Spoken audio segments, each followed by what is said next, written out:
एक बार लॉर्ड इंद्र अपने ऐरावत हाथी के ऊपर बैठ के ऋषि दुर्वासा से मिलने के लिए गए हुए थे।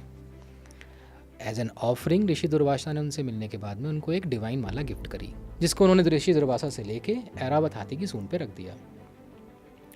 अब नाउ उस माला में, because of that Mala is divine, उसका अरोमा इतना स्ट्रॉन्ग था कि उससे कुछ बीज अट्रैक्ट होके उस माला के इर्द गिर्द आ गए, जिसकी वजह से ऐरावत हाथी विचलित हो गए और उनके हिलने की वजह से वो माला जमीन पे गिर गई। Now considering this as a insult to the divine gift, Rishi Durvasa cursed him that the kingdom of or the reign of devas will be over soon, and consequent to that curse, goddess Lakshmi, जिनको goddess of prosperity भी कहते हैं, वो देवास के पास से जाके समुद्र में विलीन हो गई।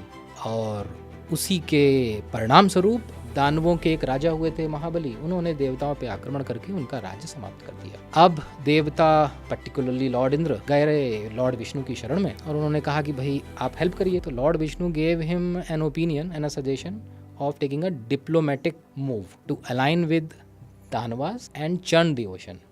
यही कथा समुद्र मंथन के नाम से कही जाती है। लॉर्ड विष्णु उनको सजेस्ट किया कि जब समुद्र मंथन करेंगे, out of the churning of ocean there will be a nectar of immortality called amrit will emerge in a pot named Kumbh, hence the name of Kumbh Mela.